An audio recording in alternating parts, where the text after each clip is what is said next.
Kelvin Kiptum is going to do in the 1500. He has time to look behind him. 20 years of age, and he is on top of the world. But coming down for a maiden national crown, Cornwall is the champion. Algarouge has run his race, or has he? Has he got anything left? Algarouge trying to get there. Kipchoge, the junior's there. Algarouge is trying to get to the line. Kenya wins it. Kipchoge takes Vivian Chariot's turn, and what a proud moment for her and the Kenyans. The first woman from her nation to take the 5,000 metre title. Vivian Chariot's in Dreamland. on the outside. Ollie Hall of Australia comes. Jake Whiteman has just spent. It's going to be Chariot and Hall. Who's going to get it? It's going to be Australia. The gold.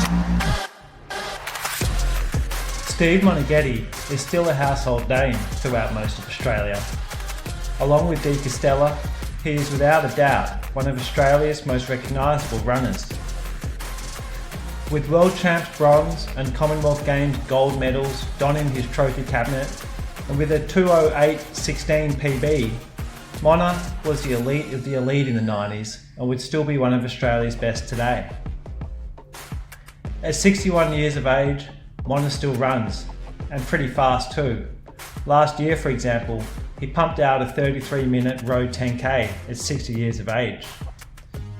We caught up with Mona to discuss not just the old days, but what is happening now, how he still manages to run so fast as a Masters athlete, and also his thoughts on a range of things, from Gen Gregson, Tiernan and Brett Robinson to Super Shoes and Kelvin Kiptum. We hope you enjoy.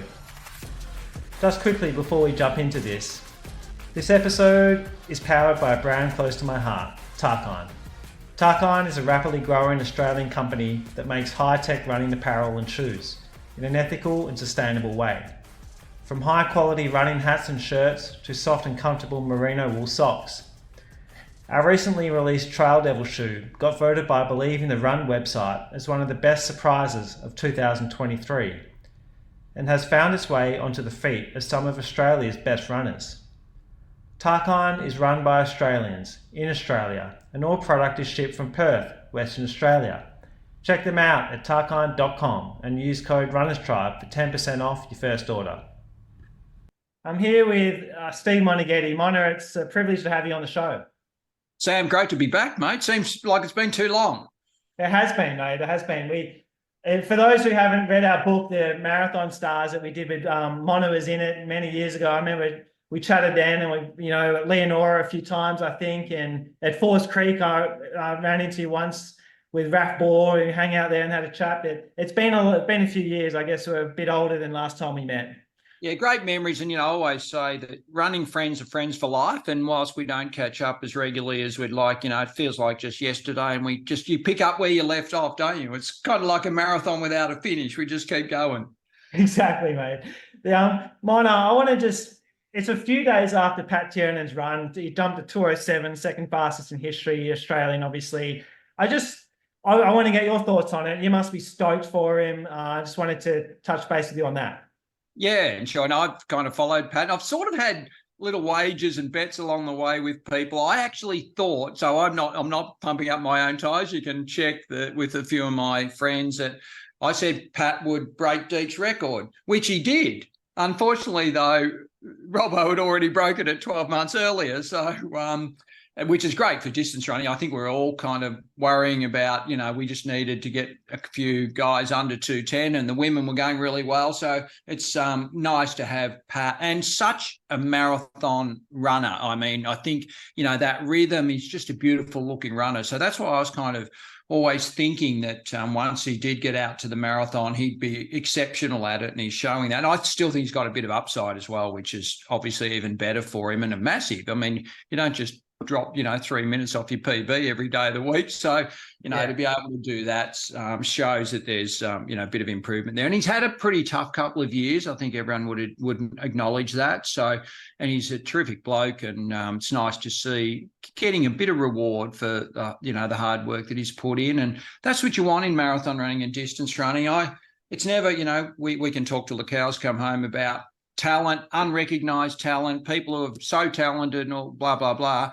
But, being able to back that talent up with a strong work ethic, with the patience, came out and he ran Zatopek and ran well. He looked like a marathon runner there, didn't he, to be honest? If you looked at that, you'd probably go, shit, that bloke can probably run 2.7 in 2 months' time, and he has. So, that hard work that he's put in has obviously reaped rewards. And to do it at Houston, which probably a little bit surprising, not historically, a super fast course. So I was a little bit surprised with him doing it there. I thought he might need, everyone seems to be running fast at Valencia as we're gathering, but at Valencia, Berlin, Chicago, somewhere like that. So Fukuoka maybe, yeah. Yeah, and that where you see that's probably where he's got a bit of upside as well. Yeah. And finishing fourth, that's the other thing. And I like to, the girls ran great recently, but, in Valencia. But Robbo ran really well in Fukuoka. And what we forget is Robbo at 37K was 10 seconds behind the winner. Now, that's what I like. Start forgetting about times. People running 2 hours, 2:01. Well, if we've got guys running 2:06, 2:07, you go, oh, they're 2K behind the win. But no, be competitive in the marathon. And Pat was fourth in the marathon. That's what I love to see. So, that's where I go. It's a race. We can time trial all we like, Sam. But at the end of the day, no one worries about the Olympic time. If you win, you're Olympic gold medalist. They don't say, oh, we only get half a gold medal because you ran too slow. Yeah. It's so cool, heading into an Olympic year. It's our women's marathon running is damn good. Now we have a few men, significantly under sub 210. It's where do you think this all started, Mono? When we interviewed you for the book, over 10 years ago now, it'd been a long time since an Aussie man had broken 210, and we were talking about, you were blaming, I think, tongue-in-cheek, blaming Craig Mottram. Everyone wanted to be a 1,500 and 5K runner because they wanted to be like Mottram. But what changed, mate? Like, it started with the women, I feel. Obviously Benita always ran quick, but then there's been a lot of women recently, and then the men kind of followed the women. What do you think happened?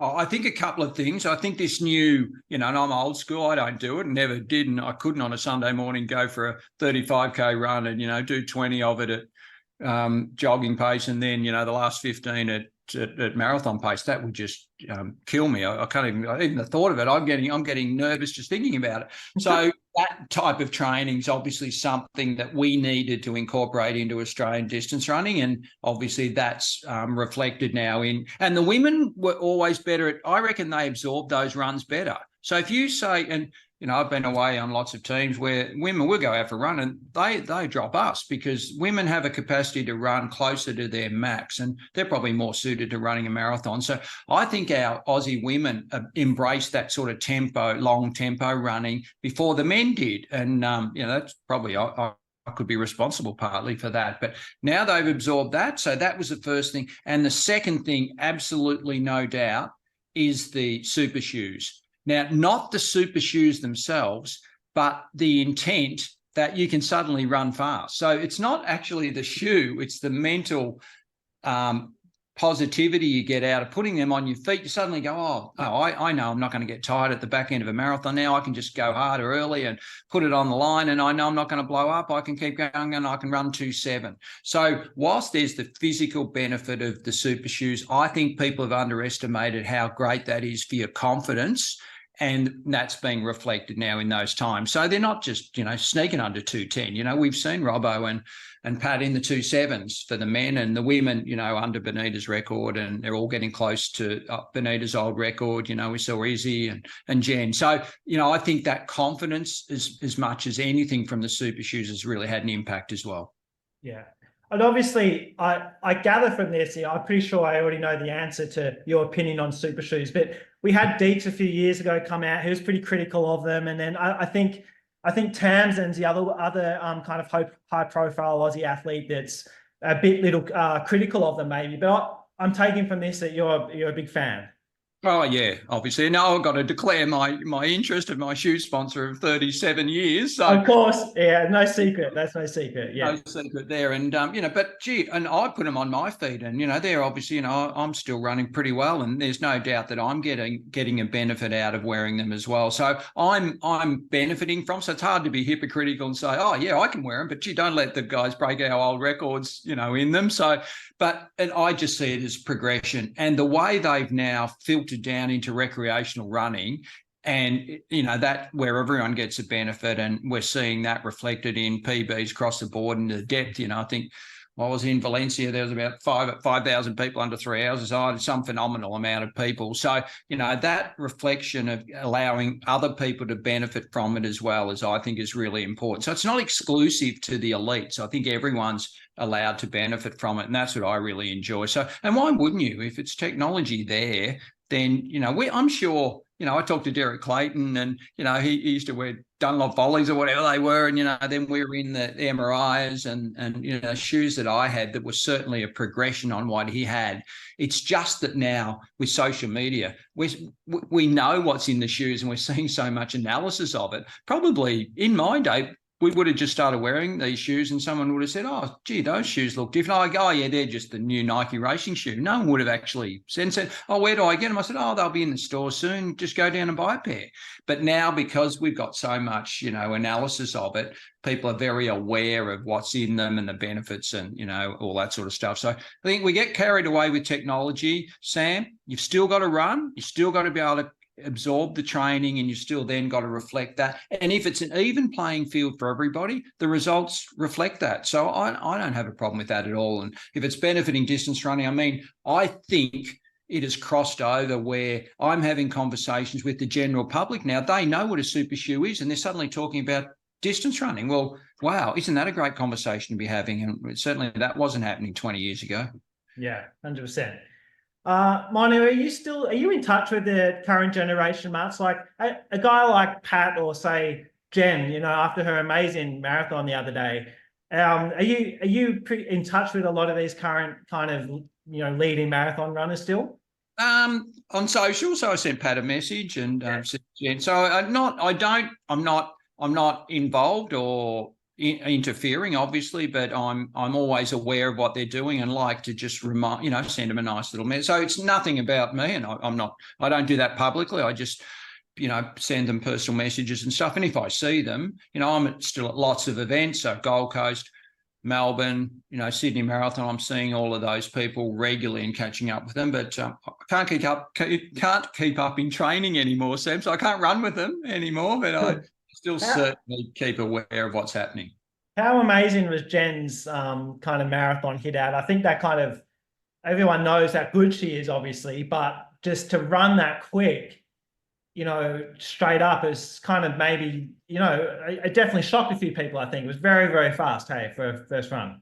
Yeah, and postpartum and with 2 Achilles ops. I've had Achilles ops myself. I know what impact they can have. So for her to be able to bounce back, she is one of the toughest runners I've ever met. She spent a little bit of time here in Ballarat and with Ryan. And so I'm not surprised. And I do have, and again, I've mentioned this theory to a few people. I have a theory that 3K steeplers make very good marathon runners because they're pretty resilient. They're jumping over obstacles. So they're used to facing obstacles, and they tend to they probably don't have the innate speed of a sort of, so they're less likely to stay on the track and run 5s and 10s because they get out kicked all the time, or they get beaten, or they're, in the flat races, and so they head out to the marathon, but they've got that work ethic that makes them pretty good marathon runners. So I told Nick, but I wanted to get Jen out running marathons a bit earlier, but, history will show it's never too late. And the way she's going at the moment, she's got a bright future of marathon running ahead of her. Yeah. Remember, answering the question, I actually wasn't that surprised. I was surprised how quickly it's happened, but I'm not as surprised as to where she's got and where she will go, because I always backed her in as a marathon runner. Awesome. Remember when we interviewed you years ago, one of the things you were saying about maybe why Aussie athletes hadn't kicked on is because, a lot of them weren't maybe fast enough over 1,500 and 5K, whereas now we've got guys like Brett I'm not sure Brett's PB over 15, but I think it might be like 3:39 or something, right? Like he was a pretty decent 15 runner, and obviously Gen, we know, is decently quick over a steeple. So I feel like a lot of the current, marathon runners maybe have that speed element that you were, touching on years ago. Yeah, and I think the other difference is, and Deek and I are probably not good, and Lisa probably not great examples, but we were still pretty good.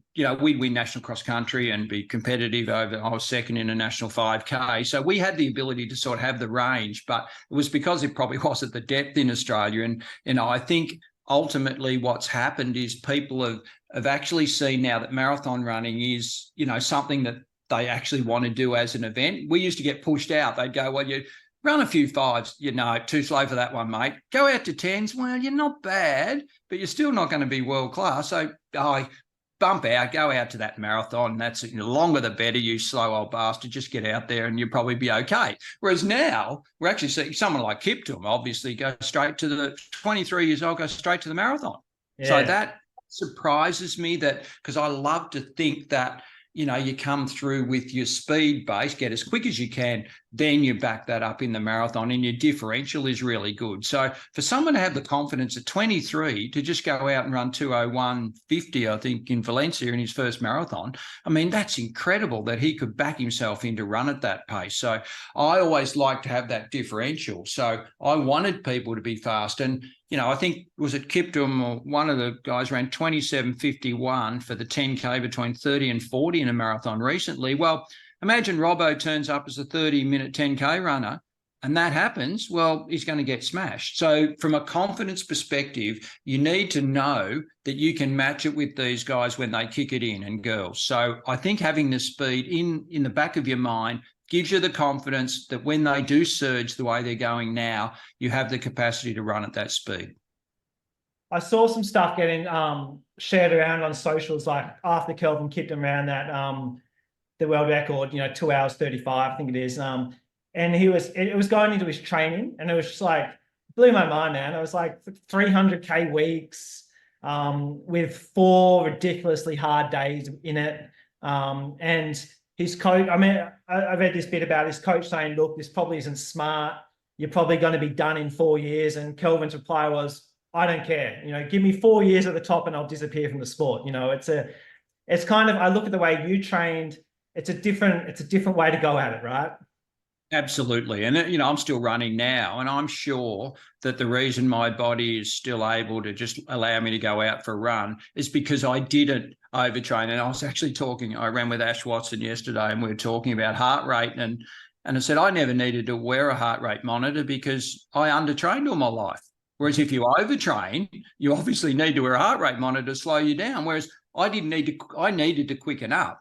So I was never overtraining, but you get there eventually, because undertraining, like I did, it meant it just took me a bit longer. And if you're patient, and you're not burying your body, you're just taking a bit longer to get the benefits, but it's a safer way. Whereas if you're an overtrainer, and I've coached and helped people who are overtrainers, they absolutely need to go off heart rate, because otherwise you get injured and sick and run down. So the fact that Kiptum can train, I saw that training block, and I had to have a lie down, because that is not humanly possible. So I'm not surprised he ran 2 hours and 35 seconds. If you can absorb that training, blimey, he can obviously run a bit quicker than what he has, and will, because I have that absolute honest analogy that it's the training you do is reflected in your racing. And if he can absorb that amount of training, I'm not surprised he can run that fast. But get out there and try it. And I'd tell you, you'll run 2 hours and 35 seconds if you can absorb that training, but you can't, Sam. Neither can I. We didn't. Mate, I struggle with 80K weeks these days, Me too. Along this same point, when Luke Matthews was in his prime, back in 2019 or 2020, we interviewed him, and I remember asking him, because he was doing mono fartleks, but he was doing a threshold that was before a mono fartlek. He was doing like a 3 or 4K threshold, having a 2-minute break, and then launching into his mono. And I remember saying, mate, like, what are you doing? Like, Mono is a marathon runner, and Mono is good enough for Mono. A 6K effort, or you're probably getting well over 6K. I'm not sure on a bit. What do you think about that? Like, along the same lines, is obviously a 6K or 6.5K threshold once a week monofartlek is enough for you, right? But a lot of these kids these days seem to be extending that. Yeah, and I think it comes back to Sam, and I'm quite happy with I have people apologising to me because they're bastardising my fartlek or change it up. I don't mind. Any hard session's great, and my fartlek's just one example. So if you use that, and Nick Badeau and Melbourne Track Club, they've always added the threshold on the end of it and things like that. That's fine. I just think I was doing enough volume that 20 minutes, I only did that 20 minutes on a Tuesday. I did the 8/400s on the Thursday, which was 15 minutes. And then on the Saturday, I thought it was a 7K hill course. Since GPS, we know it's now only 6.4. So that was taking about 22 minutes. But I was so tired from the other 180K that those short little bits of almost race simulation were fine for me, and I couldn't do any more because of the volume that I was doing. But if I had have cut back to 150, 160K weeks, then I would have been able to absorb the longer sessions. So they're almost doing these longer sessions as a substitute for the mileage that we used to do. And, I was running 200Ks a week, but Deek was running 230, 240, and Kiptum's running 300Ks a week. So you can see their volume allows the speed to be shorter and probably a bit more intense. Whereas if you drop your volume back, you've then got to do these longer tempo runs and longer sessions. So I can see the logic in it, and I don't have a problem with it, but I tend to still feel like my Chris Wardlaw, Pat Cloyce, that long, slow distance way is less risky and will get every person to a certain level, Sam, then start modifying it with these other little bits, because then you need to find those extra 1 or 2%. And that's what Pat and Robbo and Sinead and Jen have done. So compliments to them. Nice. While we're on the topic of mono, I was on a jog with James Nippers a month or two ago, and we were talking about monofartleks and how many he's done, and he was like, he reckoned he'd done 300 and something monos over his life, and then we were talking about you and how many you've done, and I forget what Nipper said, but it was a ridiculous number. Do you know how many roughly you've done? Well, no, and I haven't done any monofartleks because I don't call it monofartlek. So I've done a lot of my fartleks and normal fartleks. I think that's what I call them.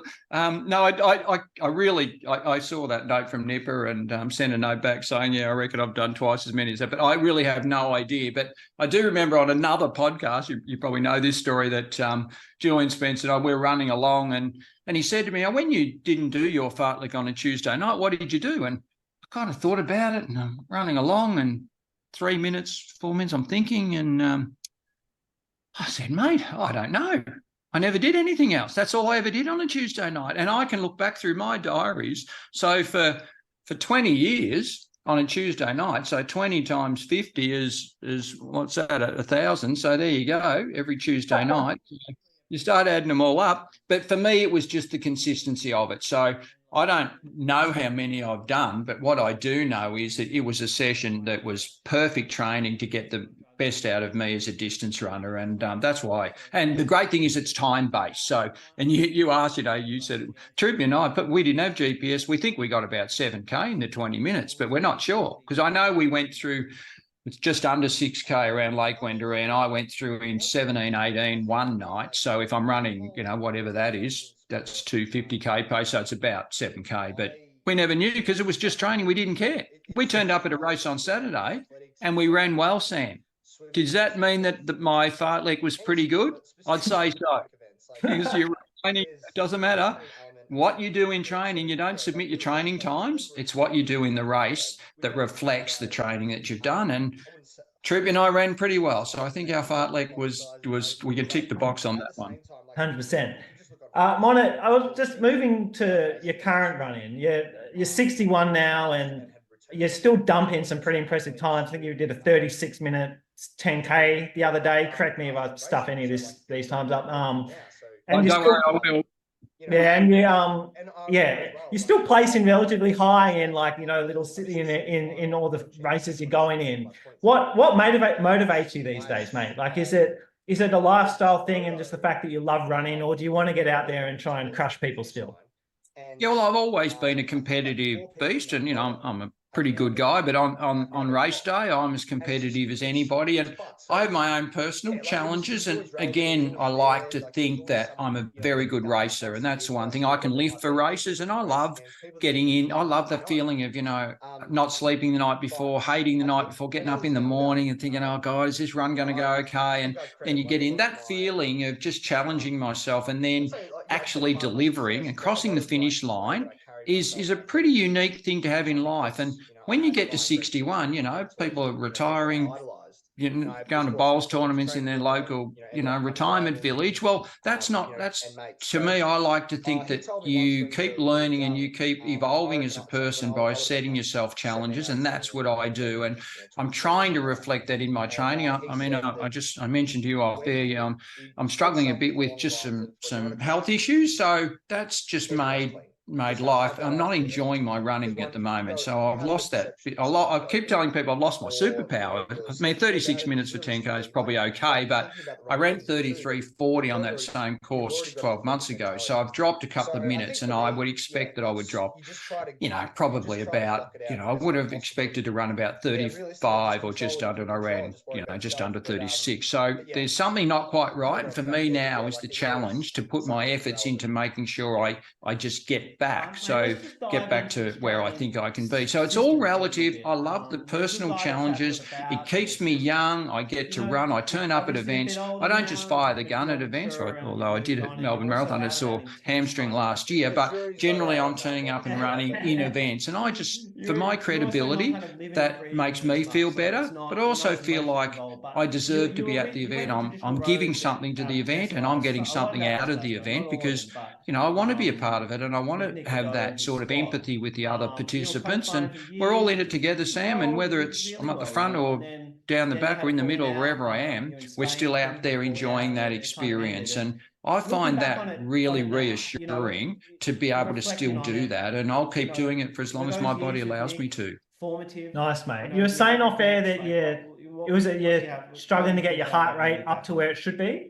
What's that? Yeah. Interesting, because I ran that race the other day. I ran Gold Coast half. That was my last good run. So I ran 73:08 or something at the Gold Coast half, which is pretty damn good. I was only 60 then, but, and my heart rate, I just checked it, and this is my daughter and I were talking about heart rate, and I got it up to 175 and an average of 150 or something in the race. The other day, the race I ran just under, was a little bit short. So I actually ran about 36 minutes. It was 35:30, but it was a bit short. And I looked at it, and my maximum heart rate was like 150, and I average about 137 or something. So I've lost this sort of ability to really push my body. So physically, there's something that's just limiting me at the moment, and I'm just a bit tired. It's like I've got chronic fatigue, but I'm not going to complain because, as I say, everyone goes, "You're kidding me. You'll complain about 36 minutes at 61. And there are other people in the world. There was a 61-year-old guy, I think the other day, ran 33:08 for 10K. But these are not guys who have been running since they were 15. I mean, Johnny Marr and myself are probably two of the few that are still around, that were running hard in the 80s and 90s. So I'm just proud that I've been able to get, 45 years of running into my body, and I'm still able to keep motivated and to get this body at a level that it can still be competitive. That's what I'm really proud of. So I don't care if people beat me, but it's me being able to continue to slow down at a relative level. So I'm slowing down gracefully is what I tell everybody. And, I think that's a good measure for everybody. And we're not all going to run PB, Sam. There's lots of people out there listening who are probably at a stage where they're going, well, my running's dropping away, I'm going to try some other sport. No, stick to your running and just set your own goals. When you turn 60, clear the slate. You've got 0 PBs when you're 60, so they're all a new PB. So work on that theory, and I ran a relay 800 relay early in last year, and I never thought I'd be running 220 for an 800 at 60. So these personal goals that keep me motivated and keep me wanting to do the running training so that I get the outcomes that I think I'm still capable of. Nice, mate. I'm kind of hoping maybe you picked up the virus and it's about to clear from your body and your heart rate's going to get back to normal or something, you know? Apparently, I have got a low-level infection, which I think Sam is that medical speak for that? They're not sure what it is. They're probably hoping something along the same lines, right? So for 12 hours in my mind, I was Making a lot of my competitors and other people happy. All my running mates go, yeah, that's what we've been feeling like for 40 years. Did you see Shane Healy ran like a just talking about impressive times as a Masters? He ran like a 8:47 3K the other day at 55. Yes, incredible. And that's the stuff that I love, and people go, oh, does that, do you want to beat that? And as I say, I've been there, done that. I know what my body's capable of, and I'm delighted that so many people are enjoying running at an older age and setting their own goals, and rather than being pensioned off it. People didn't used to run it sort of over 40, and yet we've got three of the best women in Australia, in their 40s or approaching their 40s. So it's wonderful to see that people can run at any age. And your training routine these days, when you're feeling well and you're not, you're sick or whatever, is it much the same structure as you used to do? You're keeping your Tuesday, Thursday, Saturdays pretty much the same, just not as quick. Do I have to be honest now? Is this the honesty test? In my mind, I work because I don't keep a diary, but I work on a week, Sunday to Saturday. So, and I'm running every day if my body allows me to. So still long run. So in theory, this is the theory. Sunday, long run 20K. 21, because it's a half, and then Monday 12K with I only run with 2 or 3 people now, so we get out. Then Tuesday I would normally do a session. Wednesday just a shorter, I'd like to think I'd do a midweek long run, but that doesn't happen. Thursday normally not a session. I'd like to think I could get to the track occasionally. If I hadn't done something on Tuesday, I might do something on Thursday, but I skip that now. A run on, just a recovery run on Friday, about 7K. And then Saturday, I would very regularly do a session Saturday morning, or hopefully, run a club, Ballarat, Victorian or Australian race. So that would be the plan. But at the moment, in reality, I'm running about 12K on a Sunday morning. I'm getting about 10K done most other days. And if I get a session in, it's a great week. I was fortunate enough under Nick that I got to injury-wise, Mono, I remember chatting to you years ago when you had torn your calf. I guess, dreaded old man calves. I think you were probably over 40 at that point. And you tore it pretty bad in a race from memory, and then I remember I was suffering. You had all these people, torn calf after torn calf, and I chatted to you about how to fix it, and you gave me advice about getting a seated calf machine and just lifting heavy weights.